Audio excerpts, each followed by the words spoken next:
우리 앞뒤 좌우 계신 분들에게 한번 인사 나누겠습니다. 당신 얼굴에서 빛이 납니다. 당신 얼굴에서 빛이 납니다. 감사합니다.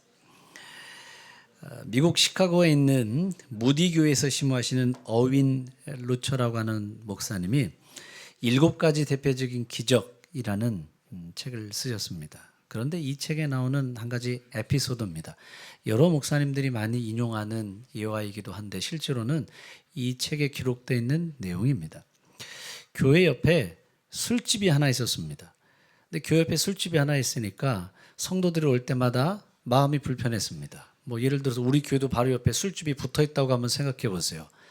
그러면 교회 저녁 예배 나올 때마다 술집에 있는 사람들이 나와서 놀다 가세요, 놀다 가세요. 그러면 마음이 어떻겠습니까? 불편하지 않겠어요? 교회 옆에 술집이 있으니까. 그래서 성도들이 참 교회 옆에 술집이 없어지면 좋겠다. 그래서 함께 모여서 작전 기도를 했습니다. 하나님 술집 망하게 해주세요. 하나님 저 술집 벼락 맞게 해주세요. 날마다 작전 기도를 했습니다. 그러던 어느 날 술집에 불이 난 겁니다. 불이 나서 술집이 정말 쫄딱 망하게 됐어요. 그런데 이 술집 주인이 교회가 술집 망하게 해달라고 기도했다는 얘기를 듣게 된 겁니다. 그래서 화가 나서 이 술집을 고소를 했습니다. 술집이 기도했대. 교회가 기도해서 술집이 망했습니다. 그래서 고소를 한 거예요. 법원에 목사님하고 술집 주인이 나란히 서게 됐습니다. 참 입장이 판사가 난처한 거예요. 그러면서 고소 요구하기 시작을 했습니다. 이 술집 주인이 얘기하는 거예요. 저 교회가 기도해가지고 우리 술집이 쫄딱 망했습니다. 그리고 소리를 지르는 겁니다. 그 얘기를 가만히 듣고 있던 목사님이 화가 나서 이렇게 얘기했습니다. 아니 기도한다고 망해요? 그랬습니다.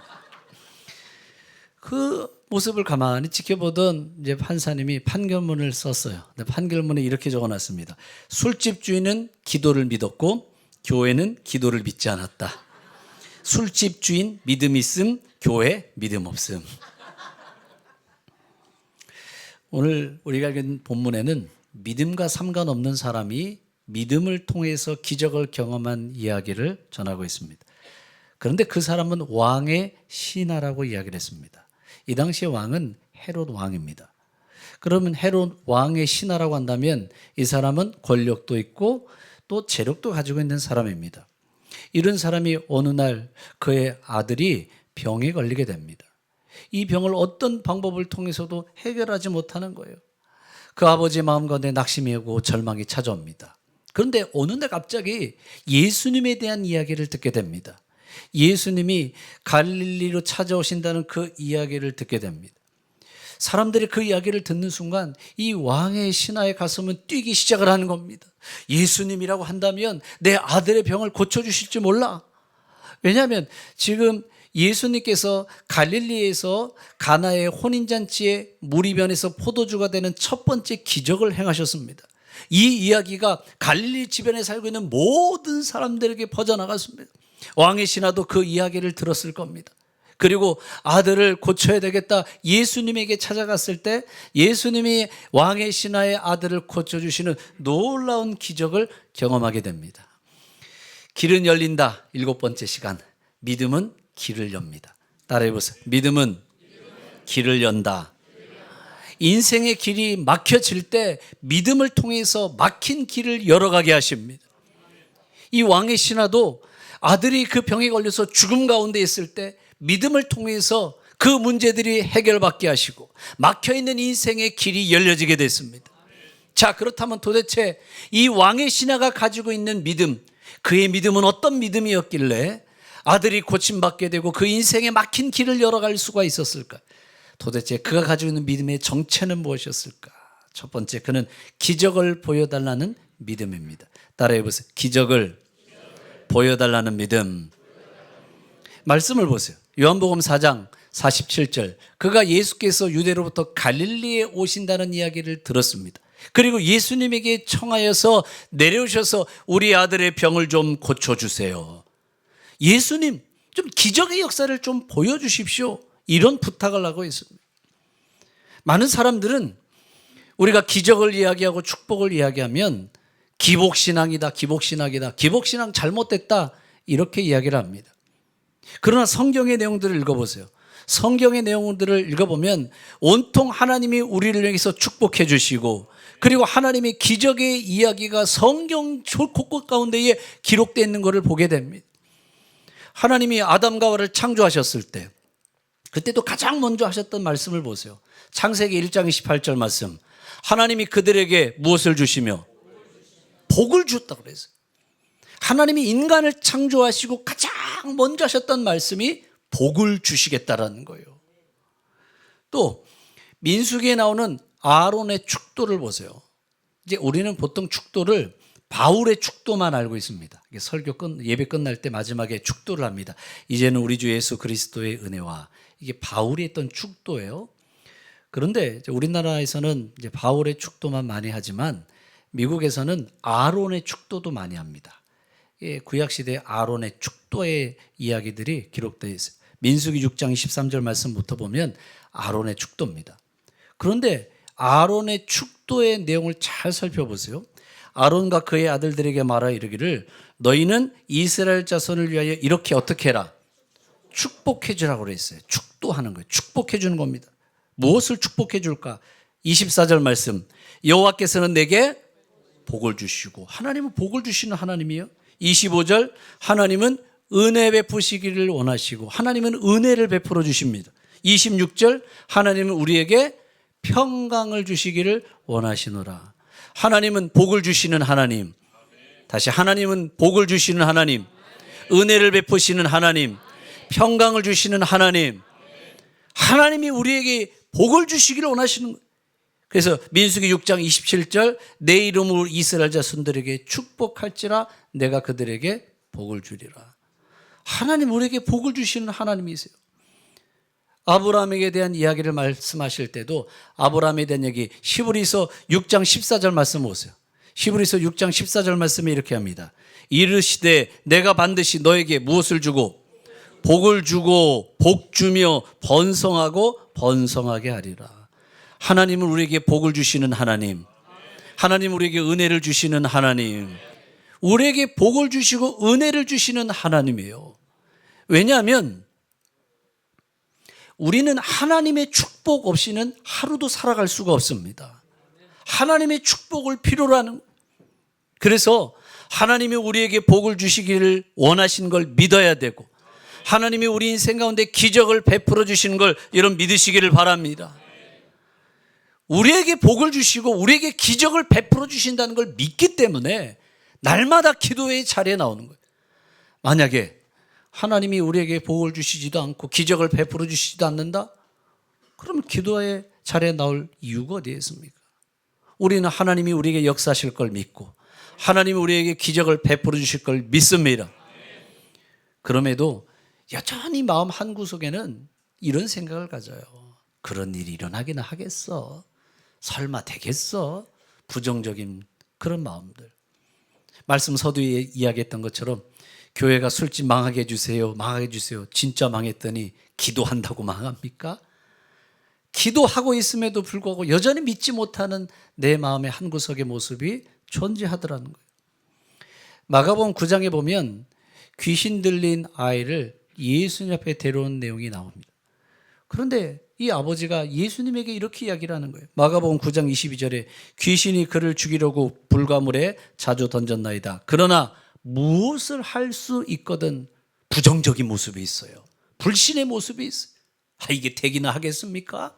우리 아이가 이렇게 고통받은 게 오랫동안인데 이게 정말 고쳐지기나 하겠습니까? 그 마음 한구석에 가지고 있는 부정과 불신의 마음이 있어요.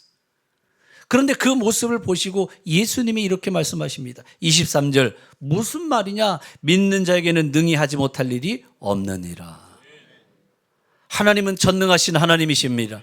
하나님은 능치 못할 일이 없으십니다. 그 하나님을 믿으라는 거예요.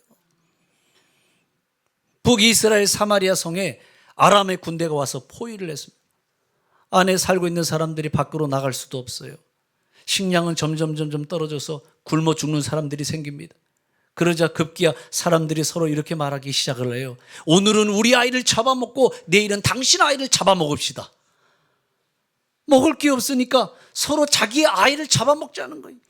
이런 끔찍한 일이 일어날 때 엘리사가 사람들에게 이야기합니다. 걱정하지 마십시오. 내일 이맘때쯤 되면 하나님께서 모든 식량의 문제 다 해결해 주실 겁니다. 그런데 이 엘리사의 이야기를 믿지 못하는 왕의 장관이 있어요. 말씀해 보니까 열왕기하 7장 2절 말씀 보세요. 그때 왕이 그의 손에 의지하는 자 곧 한 장관, 그러니까 뭐 국무총리 정도 되겠죠. 이 국무총리 정도 되는 사람이 대답하는 거예요. 하나님의 사람에게, 엘리사에게 이야기할 때, 여호와께서 하늘에 창을 내신들 어찌 이런 일이 있으리요? 하늘에서부터 만나가 내리지 않는 다음에야 이 식량의 문제를 어떻게 해결할 수 있겠습니까? 부정적인 이야기를 해요. 그러자 엘리사가 이렇게 갑니다. 내가 눈으로는 볼 수 있지만 먹지는 못하리라. 얼마나 우리 안에 이런 부정적인 모습이 있는지 모릅니다. 설마 그런 일이 일어나겠습니까? 그게 정말 말이나 되는 이야기입니까? 우리가 교회를 나오고 있음에도 여전히 우리 마음 한구석에 가지고 있는 불신과 부정의 모습이 있더라는 거예요. 그런데 하나님은 하나님의 살아계신 역사를 믿으라고 이야기하고 계십니다. 하나님은 오늘도 살아계십니다. 하나님은 오늘도 기적을 베풀어 주십니다. 하나님은 살아 역사하셔서 우리에게 기적을 베풀어 주세요. 하나님의 살아 역사하심을 믿으라는 거예요. 우리가 이 기도의 자리에 나올 때 당장은 뭔가 기적이 일어나지 않는 것처럼 느껴질 수 있지만 시간 지나 보세요. 시간이 지나 보면 우리가 기도했던 내용이 전부 다 이루어집니다. 얼마 전에 아내하고 그런 이야기를 나눴습니다. 여보, 몇 년 전에 기도했던 기도의 제목이 있었는데 지금 그 기도의 제목이 전부 다 이루어졌네. 정말 놀라운 일이에요. 그 오래전에 기도했던 내용이 그때 당시에는 응답이 없는 것처럼 느껴지고 변화가 없는 것처럼 느껴졌습니다. 그런데 시간이 지나고 지금에서 돌아보니까는 다 이루어진 거예요. 내가 믿음의 기도를 올려드리고 믿음으로 가면 지금 우리 눈안에는 별로 변화가 없는 것처럼 보여질 수 있어요. 그러나 4차원의 세계 속에 들어가면 놀라운 영적인 대지진이 일어나고 있는 겁니다. 잔잔한 호수에 돌을 던져보세요. 작은 돌멩이 하나를 던지면 별로 큰 변화가 없는 것 같지만 물결이 일어나잖아요. 내가 영적인 세계 가운데 믿음의 돌을 던지는 겁니다. 믿음의 돌을 던지면 영적인 세계에서는 엄청난 대지진이 일어나고 있어요. 그래서 이런 표현들을 하고 있는 겁니다. 버터플라이 이펙트라는 말을 해요. 나비 효과라는 말이에요. 여기서 하는 이 나비의 이 몸짓이 지구 반대편에서는 엄청난 폭풍우를 일으킨다. 이게 나비 효과라는 말이거든요. 똑같습니다. 내가 드리는 이 믿음의 고백, 믿음의 선포, 믿음의 기도, 지금은 눈에 보일 때 아무것도 일어나지 않는 것처럼 보이지만 그러나 영적인 세계에서는 엄청난 폭풍이 일어나는 걸 여러분 믿으시기를 바랍니다. 조영기 목사님이 이 4차원의 영성이라는 책을 쓰시잖아요. 우리가 살아가는 지금 이 세상은 3차원이에요. 그러나 4차원이 있어요. 이 4차원은 영적인 세계라고 그랬어요. 그리고 이 4차원의 영적인 세계를 움직이는 원동력은 믿음이라는 거예요. 믿음. 우리가 믿음으로 고백하고 믿음으로 선포하고 믿음으로 행동하고 믿음으로 기도하면 이 4차원의 영적 세계에는 우리가 상상할 수도 없는 놀라운 일들이 일어나는 거예요. 그래서 이 책 가운데 이런 에피소드를 하나 소개하고 있잖아요. 어떤 집사님이 성탄절 때 가족들에게 선물 사갖고 오다가 교통사고를 당했어요. 그러자 사람이 쓰러지니까 주변에 몰려들었습니다. 사람이 쓰러졌네. 운전자가 그 자리에서 내려서 빨리 병원에 모시고 가야 되겠습니다. 그리고 뒷자리에 태워서 가는데 사람들은 병원에 데려다 주는 줄만 알았죠. 근데 병원으로 가는 게 아니라 이분이 병원을 돌아다니지 않고 계속 차를 운행하는 거예요. 뒤에 피를 흘리면서 쓰러져 있고 의식이 없는데 죽을 때까지 기다리는 거예요. 죽을 때까지 뱅글뱅글 도는 거예요. 이게 왜 그러냐면 인터넷에 떠도는 괴담이 있습니다. 무슨 괴담이냐면 만약 교통사고가 났을 때 상대방이 어떤 장애를 갖게 되면 평생 위자료와 치료비를 지급해 줘야 된다. 그러니까 차라리 죽는 편이 낫다. 그래서 트럭 운전하는 분들이 자동차 사고를 낼 때 그냥 살짝 접촉사고 날 것 같으면 그냥 아예 크게 더 들이받아 버린다는 거예요. 그래서 사람을 죽는 편이 훨씬 더 낫다. 이게 잘못된 생각이에요. 이게 잘못 알고 있는 괴담인데 이게 인터넷상에 들어가면 실제로 이런 괴담들이 있거든요. 이분이 이런 잘못된 괴담을 듣고 차라리 이 사람 다쳐서 장애를 가지고 내가 평생 위자료와 치료비를 대주느니 차라리 죽는 편이 낫겠다 싶어서 피를 흘리고 의식불명인 사람을 죽을 때까지 데리고 계속해서 돌아다니는 거예요. 그때 연말연시에 이제 음주 단속도 하고 이런 경찰들이 있으니까 차가 계속해서 같은 주위를 뱅글뱅글 도니까 이상하게 여기서 잠시 차를 세웠습니다. 그리고 보니까 어떤 분이 피를 흘리고 뒷좌석에서 죽어가고 있는 거예요. 급히 병원으로 이송했는데 병원에서 하는 이야기가 너무 늦었습니다. 이제 골든타임이라는 게 있잖아요. 아무래도 살아나기 어려울 것 같습니다. 그래서 가족분들에게 연락을 했어요. 가족들이 그 이야기를 듣고 목사님에게 전화를 한 겁니다. 목사님, 우리 남편이 지금 교통사고로 지금 거의 죽기 직전이라고 합니다. 목사님이 그 이야기를 듣고 병원으로 급히 달려갔어요. 남편이 응급실에 들어가 있습니다. 그 중환자실에 들어가 있죠. 가족들이 바깥에서 발을 동동동동 구르고 있어요. 그때 목사님이 가족들을 향해서 이런 이야기를 하셨어요. 혼수 상태에 빠져 있는 집사님이 건강하고 행복한 모습으로 병원을 걸어 나가는 모습을 마음속에 그려보십시오. 다 나았다, 건강하게 됐다. 이것을 그 마음속에 그려보십시오. 절대로 죽는다는 생각을 하지 말고 하나님이 고쳐주시고 하나님이 회복시켜 주실 것을 믿으십시오. 이 이야기란 거예요. 그 생각 속에 마음속에 그려보라는 거예요. 우리 집사님이 건강하게 돼서 이 병원을 나서고 있다. 이걸 생각하고 그려보고 절대 죽는다고 생각하지 말고 하나님이 고쳐주실 걸 믿으십시오. 그런데 의사가 가망이 없다고 했던 집사님이 건강하게 태어난 걸 여러분 믿으시기를 바랍니다. 그리고 이 책에서 4차원의 영 속에서 믿음의 법칙을 4가지 이야기합니다. 믿음의 법칙을. 첫 번째, 분명한 대상을 마음속에 그려라. 구체적으로 기도해라. 그러니까 마음속으로 다 건강하게 되었다, 다 나았다, 문제가 풀어졌다, 마음속으로 그려라. 두 번째는 불타는 소원을 가져라. 불타는 소원을 가져라. 하나님이 고쳐주신다. 불타는 소원함을 가져라.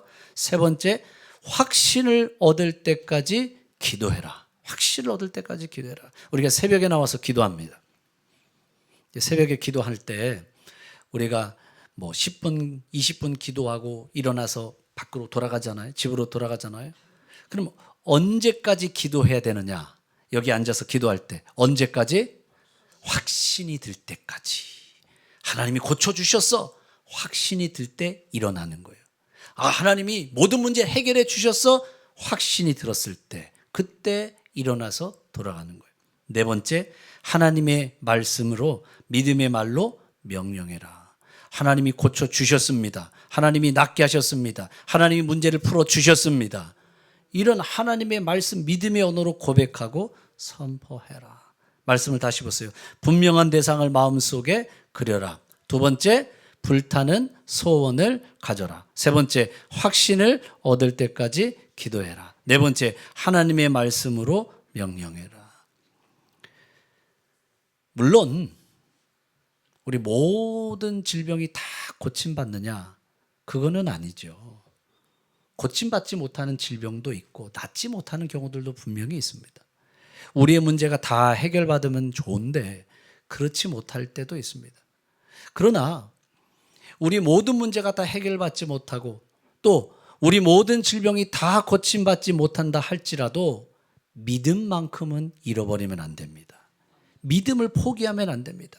끝까지 우리 안에 그 믿음을 가지고 있어야 돼요. 그래서 하나님, 지금 당장은 뭔가 변화가 일어나지 않는 것처럼 보여줘도 내가 믿음으로 선포합니다. 점점 더 좋아지게 하시고 점점 해결되어지게 하여 주시고 점점 하나님의 기적의 역사가 일어나게 하여 주시옵소서. 하나님이 모든 걸 이루신다고 하는 믿음을 가지십시오. 기적의 재료는 믿음입니다. 기적의 재료는 믿음입니다. 믿음을 통해서 우리 인생 가운데 막힌 길을 열어갈 수 있는 저와 여러분이 되길 주님의 이름으로 축복합니다. 두 번째, 이 왕의 신하가 가지고 있던 믿음, 그 믿음의 정체는 말씀을 신뢰하는 믿음입니다. 따라해 보세요. 말씀을 신뢰하는 믿음. 이 왕의 신하는 예수님이 자기 집에 오셔서 좀 안수기도라도 해주시면 낫지 않을까? 그런 기대를 가지고 있습니다. 우리 집에 좀 빨리 오시죠. 그런데 예수님은 그 집에 가시지 않아도 괜찮습니다. 예수님이 그 자리에서 말씀하시는 거예요. 당신의 아들, 이 왕의 신하의 아들이 다 나을 것이다. 말씀을 주시는 겁니다. 참 놀라운 거는 이 왕의 신하의 믿음이에요. 이 왕의 신하가 예수님께서 아들이 나을 것이다, 이 말씀을 주시는데 그 말씀을 믿고 갔다라고 그랬어요. 말씀을 보겠습니다. 말씀 보면 요한복음 4장 49절 50절 49절 신하가 이르되 주여 내 아이가 죽기 전에 어떻게 내려오라는 거예요. 좀 오셔서 안수기도 좀 해주시면 안 되겠습니까? 내려오소서. 그런데 예수님의 이 모습을 보세요. 예수께서 이르시되 아니 갈 필요 없다. 가라. 네 아들이 살아있다. 그런데 그 다음 말씀을 보세요. 그 사람이 예수께서 하신 무엇을 믿고 갔다? 말씀을 믿었다 그랬어요. 말씀을 믿었다. 예수님 우리 집에 오셔서 안수기도 좀 해주세요. 그럴 필요 없다. 네 아들이 나았다. 말씀을 믿고 갔다는 거예요. 사람들은 저마다 믿음에 대한 근거가 있습니다. 어떤 일들이 잘 풀려지기를 원할 때, 문제가 해결되기를 원할 때, 그 풀려진다고 하는 믿음의 근거를 어떤 사람은 여기다 둬요. 자기 능력. 그래, 내가 능력 있는데 그까짓 거 못하겠어? 그 일이 해결될 수 있다고 믿는 믿음의 근거가 자기 능력이에요. 어떤 사람은 주변의 사람들이 믿음의 근거입니다. 괜찮아. 아이고 내가 아는 사람들이 있는데 그 사람들만 불러오면 이 문제는 다 해결받을 수 있어. 해결받을 수 있다고 하는 믿음의 근거를 사람에게 두고 있어. 어떤 사람은 자기 노력의 믿음의 근거를 가지고 있습니다. 노력. 안 되는 일 없단다. 노력하는. 쨍하고 해뜰날. 안 되는 일 없단다. 노력해봐라. 노력은 배신하지 않는다. 하늘은 스스로 돕는 자를 돕는다. 열심히만 해봐. 안 되는 일이 뭐가 있어. 잘 되고 문제가 풀어진다고는 믿음의 근거를 노력에다 두고 있는 거예요. 어떤 사람은 막연한 기대감에 두고 있어요. 뭐 되겠지. 어떻게 되겠지. 뭐 설마 안 되겠어? 막연한 기대감. 그런데 이 모든 것이 우리 믿음의 근거가 될 수가 없습니다. 사람이 도와주겠지. 사람을 믿을 수 있어요? 사람은 우리의 믿음의 근거가 될 수가 없습니다. 열심히만 하면 되지. 열심히만 노력하면 다 돼요? 아무리 열심히 해도 내 주변의 상황과 환경을 내가 통제 못합니다. 결국 이 모든 것들이 믿음의 근거가 될 수 없어요. 오직 우리의 믿음의 근거는 말씀에 있는 걸 여러분 믿으시기를 바랍니다. 말씀이 우리의 믿음의 근거가 되는 거예요. 왕의 신하를 보세요. 처음에는 그냥 막연한 기대감으로 왔겠죠. 막연한 기대감으로. 갈릴리 가나에서 물이 변해서 포도주가 됐으니까 우리 예수님이 아들의 병도 고쳐주지 않을까? 막연한 기대감. 그런데 예수님의 말씀을 들려오는 거예요. 가라, 네 아들이 살아났다. 그 말씀이 들려올 때 모든 믿음의 근거를 말씀에 두는 거예요. 말씀을 믿고 갔다. 우리 믿음의 모든 근거는 말씀에 있는 걸 여러분 믿으시기를 바랍니다. 왜냐하면 말씀은 변함이 없어요. 세상이 다 사라진다 할지라도 주의 말씀은 영원합니다. 말씀이 변함이 없고 말씀이 흔들림이 없어요. 그래서 우리는 모든 믿음의 근거를 말씀에 둬야 돼. 말씀에. 모세도 보세요. 40년 동안 이 광야의 시간들을 지나갈 때 이스라엘 백성들이 원망하고 불평하고 그래도 흔들리지 않았다는 거, 하나님의 말씀이 있잖아요. 날마다 하나님 앞에 친구와 대면하듯이 하나님과 대화하고 기도하면서 하나님부터 말씀을 받는 거예요. 그 말씀을 붙들어요. 그 말씀을 붙들리니까 흔들림이 없어요. 우리도 마찬가지 아닐까? 여러분, 우리 모든 믿음의 근거를 말씀에 두십시오. 말씀을 붙드십시오. 말씀을 붙들어야 되는 거예요. 우리 가족이 다 구원 얻게 하실 줄로 믿습니다. 그러면 우리 가족이 다 구원 얻게 하신다는 이 믿음이 흔들리지 않는 이유는 말씀의 근거를 두니까. 주 예수를 믿으라 그리하면 너와 내 집이 구원을 얻으리라. 이 말씀에 근거를 두기 때문에 우리의 믿음이 흔들리지 않아요. 환난을 당할 때도 있어요. 고난을 당할 때도 있어요. 그런데 그 환난과 고난을 당할 때도 하나님이 이 환난 속에서도 이겨나가게 하신다. 이 고난 속에서도 극복하게 하신다. 왜냐하면 말씀에 환난 날에 나를 부르라 내가 너를 건지리니 내가 나를 영화롭게 하리라. 이 말씀에 우리가 근거를 두기 때문에 질병이 와서 우리가 너무나도 힘들고 어려울 때 그래도 질병 속에서도 하나님께서 이겨나가게 하신다. 이 질병을 고쳐주신다. 믿음의 기도는 병든 자를 낫게 하리니 말씀에 근거를 두고 있으니까 믿음이 흔들리지 않는 거예요. 그래서 말씀을 붙들어야 되고 말씀이 나를 주장하게 해야 돼요. 무디 신학교 초대 교장을 지냈던 분이 R.A. 토레라고 하는 목사님이십니다. 그런데 이 무디 신학교의 학생들을 받을 때 R.A. 토레 목사님이 학생들 면접을 보는 거예요. 면접을 볼 때 물어봤던 공통된 질문이 있었다고 합니다. 이런 질문을 물어본 거예요. 자네는 그리스도인들이 날마다 믿음으로 승리하며 살아가는 것이 어떤 모습이라고 생각하는가? 항상 이걸 물어봤다고 해요. 예수 믿는 사람들이 믿음으로 승리하며 살아가는 거 그게 어떤 모습이라고 생각하는가? 매번 이걸 물어봤다고 그래요. 그런데 그중에 어떤 학생이 와서 이런 대답을 했습니다.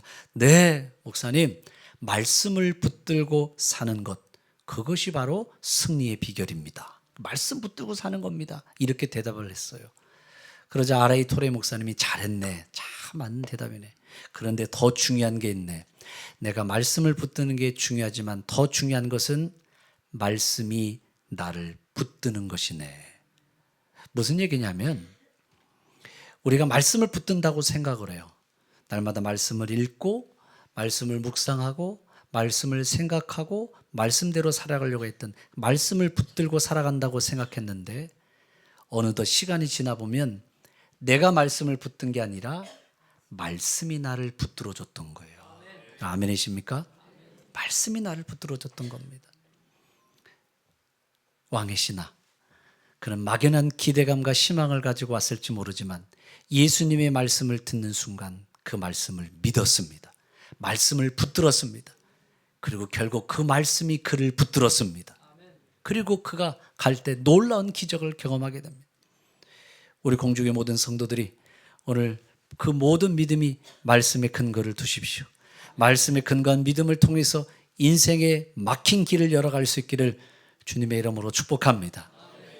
세 번째, 이 왕의 신하가 가진 믿음은 어떤 믿음이었을까요? 그런 기적을 보여달라는 믿음, 말씀에 근거하는 믿음, 그리고 마지막은 가족을 구원하는 믿음입니다.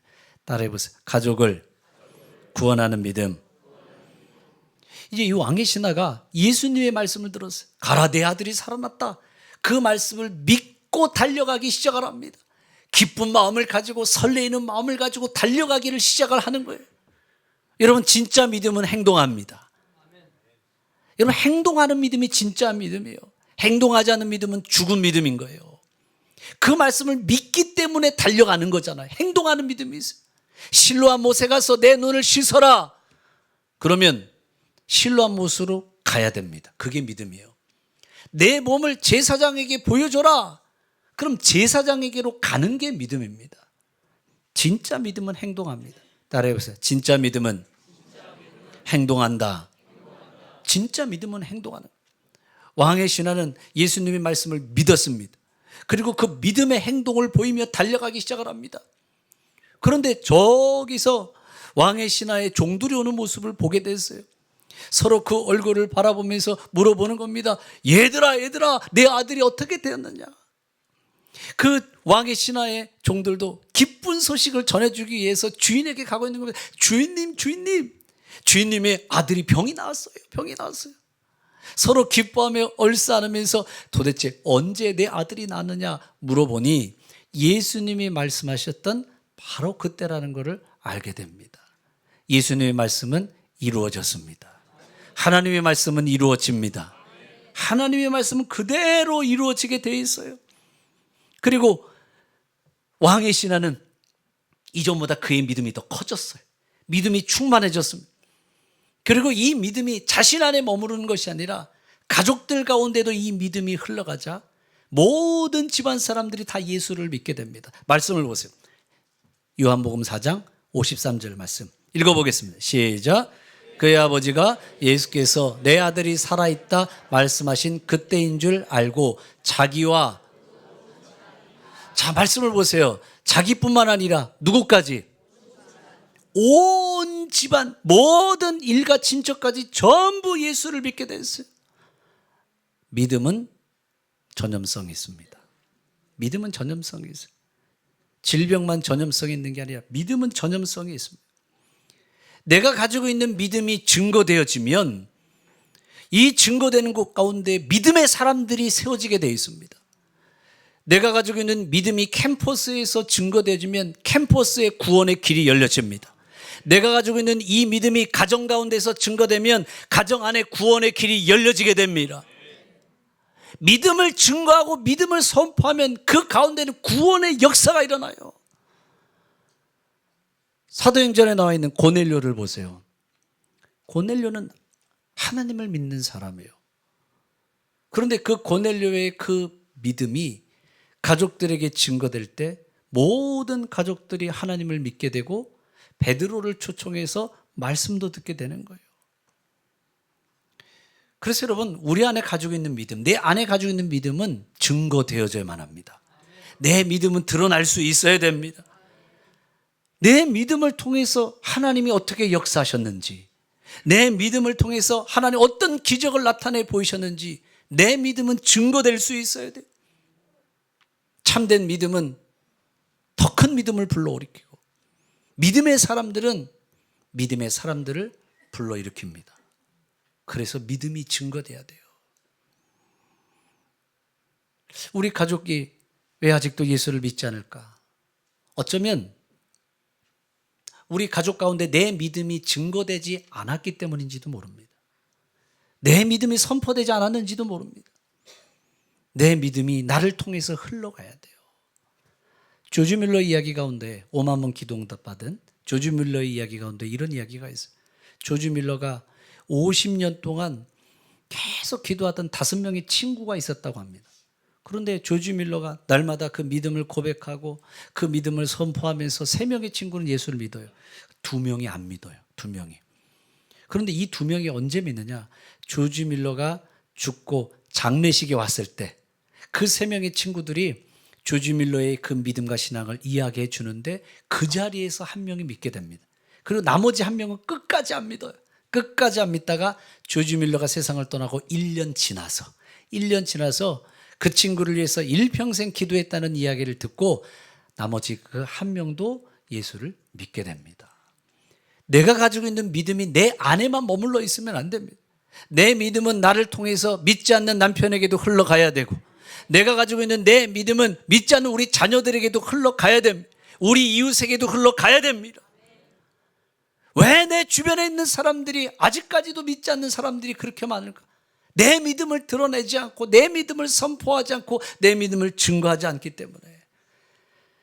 내 안에 있는 믿음을 증거하십시오. 내 믿음을 선포하십시오.